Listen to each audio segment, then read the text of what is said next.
हमनी के जीवन के जवन उद्देश्य बा जवना खातिर हमने आइल बने वो हमने के मूल उद्देश्य छूट जाता। ऐसे भगवान के गुणगान ही हमने के सहारा बा। कैसे कि मनवा रे हरि बिना केहू ना तोहार, मनवा रे हरि बिना केहू ना तोहार। अन धन सबई हमें रह जाई, अन धन सबई हमें रह जाई, छूट जाई जग संसार। मनवा रे हरि बिनु केहू ना तोहार, मनवा रे प्रभु बिना केहू ना तोहार।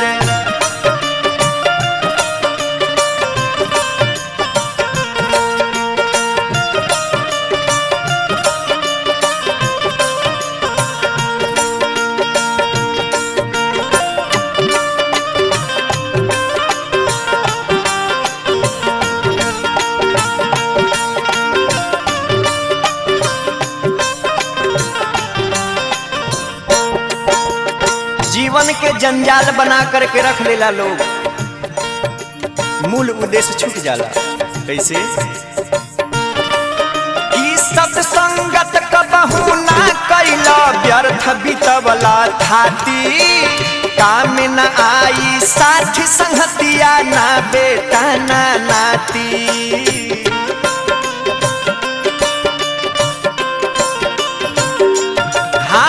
सत्संगत कुछ ना कैला, व्यर्थ बितवला थाती, काम न आई है साथी संगतिया, ना बेटा ना नाती। ऐसन सुनर नरतन पाके, ऐसन सुनर नरतन पाके, कैली हला बेकार। मनवा रे हरि बिनु केहू ना तोहार, मनवा रे प्रभु बिना केहू ना तोहार।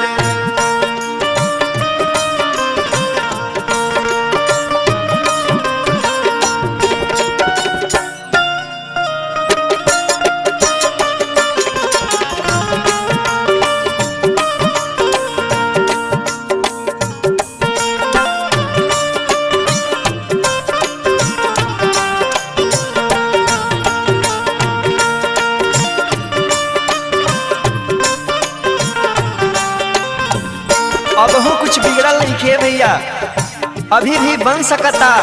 जोन बिगड़ गई तो बिगड़ गई, लेकिन आगे हमनी सबके बनावे के प्रयास करे के चाहिए। एगो हरि नाम ही प्रभु भक्ति ही सहारा बा हमनी के। कैसे कि अबहू से कुछ सोच कराना, बदला मन के नीति, कुछ समय निकाला काला, प्रभु श्री राम से प्रीति।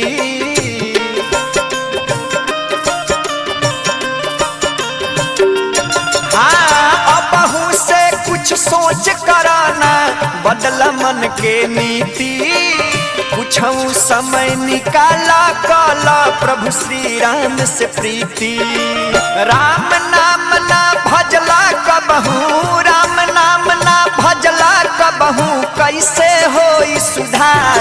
मनवा रे प्रभु बिना केहू ना तोहार, मनवा रे हरि बिनु केहू ना तोहार। अन धन सबई हमें रह जाई, अन धन सबई हमें रह जाई, छूट जाई जग संसार। मनवा रे हरि बिनु केहू ना तोहार, मनवा रे प्रभु बिनु केहू ना तोहार, मनवा रे हरि बिनु केहू ना तोहार।